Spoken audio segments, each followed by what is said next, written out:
તો ગાંધીનગર સર્કિટ હાઉસમાં વિશ્વ ક્ષત્રિય ઠાકોર કોળી સમાજ એકતા મહાસંઘની બેઠક મળી હતી, જેમાં ઋષિ ભારતી બાપુ સહિત સમસ્ત કોળી સમાજના સાધુ સંતો સંગઠનોના પ્રમુખો જોડાયા હતા।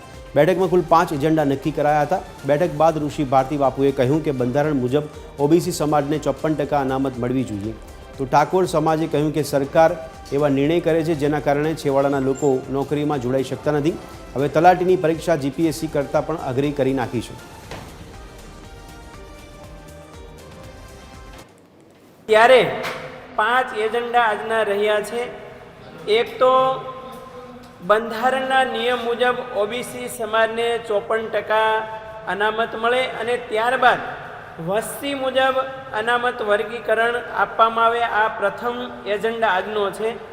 અને બીજું કે આખા વિશ્વમાં સનાતન ધર્મમાં 26 કરોડનું પ્રતિનિધિત્વ સમસ્ત કોળી ઠાકોર સમાજ કરી રહ્યો છે અને ગુજરાતની વાત કરીએ ત્યારે 40%નું પ્રતિનિધિત્વ અને 2.5 કરોડનું પોપ્યુલેશનને સૌથી મોટું જંગી વોટિંગ એટલે 1.5 કરોડનું વોટિંગ પાવર અને 80 લાખ ઘર ધરાવે છે। અને સરકાર એક પછી એક એવા નિર્ણય કરતી જાય છે જેથી કરીને છેવાડાનો વિદ્યાર્થી તો નોકરીમાં લાગે નહીં।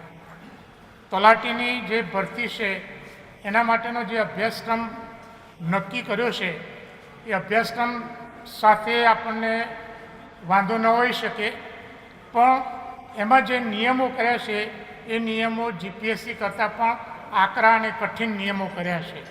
તલાટીની પરીક્ષા જીપીએસસીની પરીક્ષા કરતો પણ અઘરી બનાવે છે।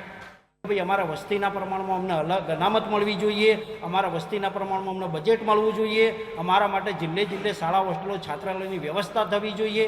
આ બધા મુદ્દાઓ લઈને અમે એક ચિંતન મંથન કરીને એક એજન્ડા બનાવીને સરકાર સમક્ષ માગણી કરીશું અને આવનારા સમયમાં જો સરકાર આ માગણી અમારી નહીં સ્વીકારે તો અમે સરકાર સામે પણ જાહેર રસ્તા ઉપર પણ આવીશું।